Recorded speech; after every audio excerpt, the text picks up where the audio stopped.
Today we're going to decode something that's happening all around us, how the things said by some of the most powerful people in the world can actually change what's considered normal to say out loud.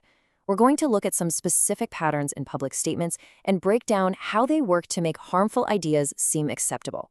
Let's get right into it. This quote right here, it gets to the absolute heart of what we're talking about. You see, this isn't just about someone having a controversial opinion. It's about how those with massive platforms can intentionally lower the bar for public conversation. And that has very, very real consequences for all of us. Okay, so here's how we're going to break this down. First, we'll talk about why these words matter so much in the first place. Then we'll zoom in on two really specific rhetorical patterns. One is devaluation, the other is conspiracy. And finally, we'll explore what a strong, democratic response to all this looks like. So let's start with that big, foundational question. Why are we focusing so much on the words of one single powerful person? Well, the answer is all about the huge, almost unbelievable impact they can have on the reality we all share. And look, that's a fair question. You might be thinking, come on, it's just one person's posts on the internet, right? How bad can it be? Well, the analysis shows it's so much more than that. It's about the entire communication system that person controls and the chain reactions they can start. It all comes down to what the analysis calls the amplification effect. See, when you actually own a massive communication platform, you're not just another voice. You're the one who controls the microphone and the stage. A single post can literally set the entire news agenda for days. You add to that a huge, dedicated online following and the incredible speed of meme culture, and you've built a system that can make any idea go viral, no matter how fringe or dangerous. And that's what leads to this next critical concept. And this is that phenomenon, a norm shift. You can think of it like a path being worn into a grassy field. You know, the very first person who walks across the grass is kind of breaking a rule. But after hundreds, then thousands of people follow that same route, a dirt path just appears. It becomes the normal way to go. It's the same exact thing with speech. When a powerful voice repeats harmful ideas over and over, the social taboo against them just starts to wear away. Okay, so let's look at the first specific pattern of devaluation to see exactly how this works in the real world. This is a tactic that uses things like mockery and jokes to chip away at the legitimacy of marginalized groups. At first glance, a statement like this might just seem like a throwaway line, maybe a clumsy attempt at a joke. But the analysis shows it's a carefully chosen, politically charged statement that serves a very specific purpose. So here's the breakdown of how that works. On the surface, yeah, it's easy to defend it as just being provocative or funny, but the impact underneath is a public act of devaluation.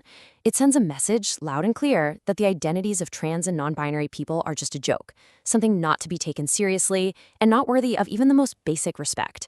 This isn't just an opinion, it's a political move designed to reinforce exclusion.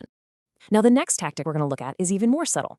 It's a kind of rhetorical judo, a reversal. For instance, taking the word cis, which is a neutral scientific term for someone who isn't transgender, and claiming that it's actually a slur. This reversal tactic is incredibly effective. You take a perfectly neutral term and reframe it as an attack. And just like that, the dominant group gets to position themselves as the real victims. But here's the thing. It's not just about that one word. It's a much broader strategy to completely dismantle the language we've built to fight discrimination, which puts a real chilling effect on the entire conversation. And then the tactic escalates even further with what the analysis calls the virus frame, specifically using the phrase woke mind virus. Now, this isn't an argument. This is a dehumanization strategy.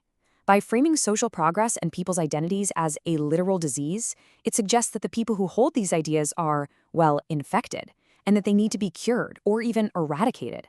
It completely shuts down any possibility of debate and replaces it with the language of extermination.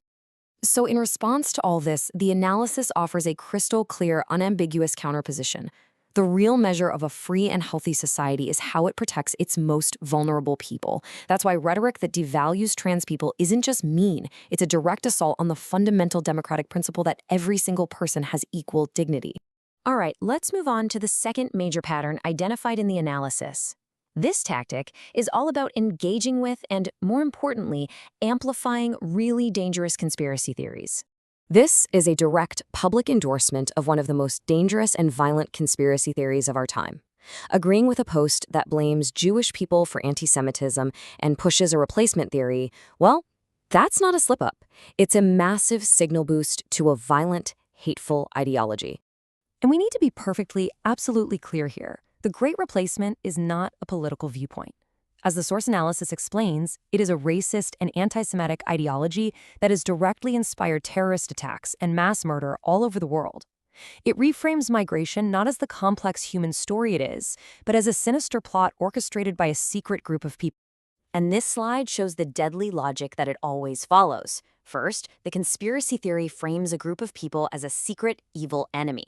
Second, it dehumanizes them, turning them from people into a problem that needs to be solved. And the final tragic step is that this story creates what feels like a justification for real-world violence. And this isn't just a theory, this is the documented path that extremist violence has taken time and time again. So when we're faced with these incredibly dangerous rhetorical patterns, what's the right way to respond? Well, the analysis doesn't just diagnose the problem. It actually lays out a defense that's rooted in our core democratic values. The foundation for this whole defense rests on 4 core principles. First, and most importantly, that human dignity is universal and it's not up for debate. Second, that being anti-racist or anti-fascist isn't just a passive belief. It means actively standing up and challenging these harmful ideas. And finally, and this is so critical, that media literacy is our best shield. We have to get better at recognizing these manipulative frames for exactly what they are. But this understanding isn't just for our own benefit, it's a real call to action. First, we have to educate ourselves and the people around us on how these tactics actually work. Second, we need to speak out. We can't let this kind of devaluation and misinformation just slide by unchallenged in our daily lives.